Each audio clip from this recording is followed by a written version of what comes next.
All right, and joining me today is Carli Judice, who fights Gabriella Fernandes at UFC Vegas 93. That fight is on June 15th. So, Carli, I wanted to start here. We talked right after you got that contract on the Contender Series. You came out of that fight with mostly just a black eye, a few little bumps and bruises. You talked about wanting to be right back in there. Here we are 9 months later. So tell me, Yeah. did something happen? Were you just waiting on that call? What was this 9 months like for you? It was painful. I was ready to fight, within like 3 months after I texted my managers, was like, hey, we're ready to go. They were like, okay, we'll work on it. And so yeah, it was just pretty much a waiting game for the call. I think we were just it was the end of the year. They were booking big fights for the beginning of next year. So we were just kind of waiting. And dude, when I got that call, like 7 months later, I was waiting. The longest layoff I've ever had was probably 4 months. Even with like a surgery, I've got back in there within 3 to 4 months. So it was crazy for me to just have to sit and wait and be patient. But I know that it's going to be worth it. And I'm just ready to fight. No matter what it is, I'm ready to get in there. I'm excited. And I have a little extra fire because it's been so long. Well, you started telling a story there, but now I'm going to make you tell the whole thing. You said when you got that call and then you broke off a little bit. Tell me, what was the reaction like when the call finally came?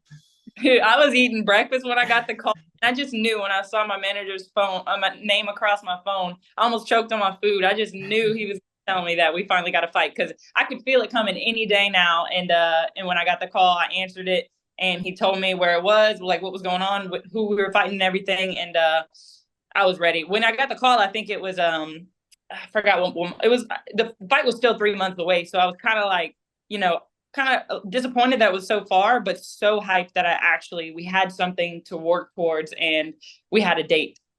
And how has that been? Being that it has been such a long layoff, so much uncertainty. Like you're in a position where they could call you and want you to fight tomorrow. They could call you and want you to fight in 3 months.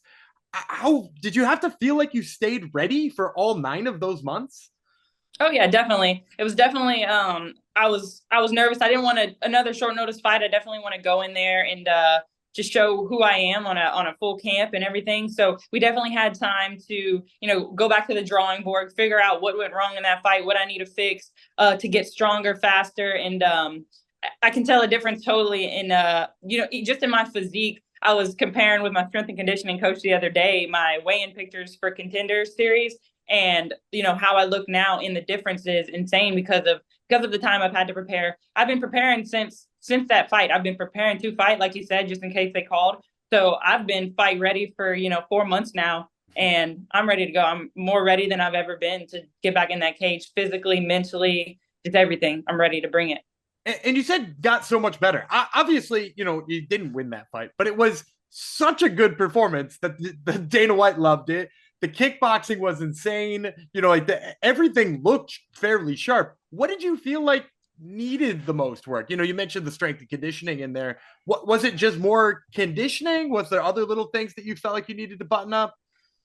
For me, I just definitely wanted to fine tune everything. Like I wanted to be sharper and smoother, and also get to a new level that when I am that tired, because I've never. That was the longest fight I've had as a pro. Most of my fights ended the first round. Almost all of them did. So going 15 minutes was different for me, and I've never had to push through that new level of being tired. And so one thing I've been focusing on this whole camp is staying clean, staying sharp and technical when I'm tired.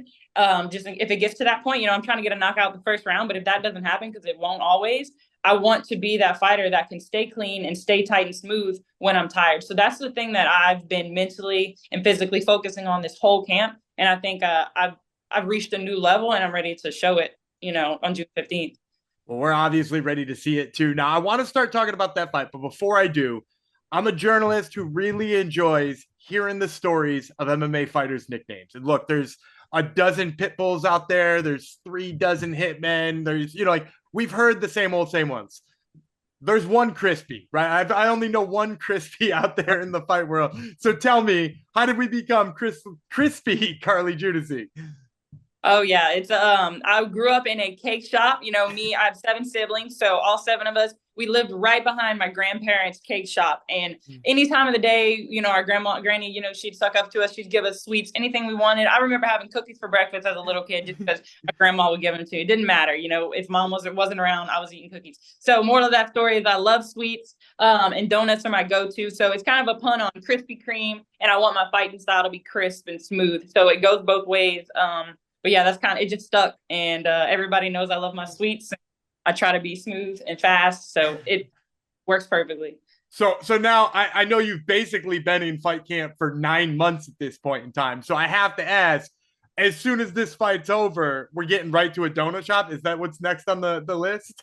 Right to Krispy Kreme, actually. I have an address in my phone in Vegas to head there right after. I love it. I love it. Well, let's talk about that fight in Vegas. And that's Gabby Fernandez, who, if you've watched her style, you know, obviously she's somebody who likes to get fights on the ground. She's got a bunch of submission wins. She's got the ground and pound. Is it sort of frustrating to you that outside of Ernesta, who you fought in your last fight, it seems like that's all people ever want to give the kickboxer, right? Is somebody who wants to take him down, somebody that wants to grind him out. Do you feel like that's the style you've been fighting your whole life? Yeah, I do. I think I've been in there with a bunch of wrestlers. You know, I've had a few strikers in there, like sprinkled in, but yeah, it seems like there's a lot of wrestlers going around and grapplers. But I definitely my whole career have strived to be that grappler, that striker that can stop the wrestlers, and with my movement and things like that, you know, handle it well. So we've been focusing on that this camp, making sure that I can be where I want to be on my feet, moving and striking, because that's where I turn it into a good fight, and that's where I perform is on my feet, you know. So I'm ready. And so when you heard the name Gabby Fernandez too, obviously now that you've gotten a chance to watch her a little bit, you know everything that she's about. Were you super familiar with her before? Did it take a bunch of film work? What was it like for you? No, I wasn't too familiar. I definitely once we got our name, we got on to studying. I don't like to watch my opponents too much. I let I watch them a few times in the beginning of camp, and then I let my coaches do the work and just tell me what they see consistently. So I'm not watching it the whole camp, but I definitely am watching it at the beginning, and then we work on what my coaches think we need to work on from there. So I like it. Now, you know, I usually like to end these things with a prediction. You've been waiting 9 months. June 15th is the date. How you see this one ending with Gabby Fernandez? I think I'll get to finish the first round, maybe second, but I'm coming. I have a fire lit. I'm ready to perform. I just want to go out there. Every time I step in the cage, that's my goal, I want people to, after the fight, be like, dang, Carli can fight, whether that's, you know, power, speed, technique, everything. I just want to go and perform. And that's what I love to do. I have fun and I'm ready. So yeah, first or second round, me by finish. All right. Well, you heard it here first, folks. This has been Carli Judice, who fights Gabby Fernandez at UFC Vegas 93. Once again, that fight, June 15th. Carli, thank you so much for the time. I really appreciate it. Thank you. I appreciate it.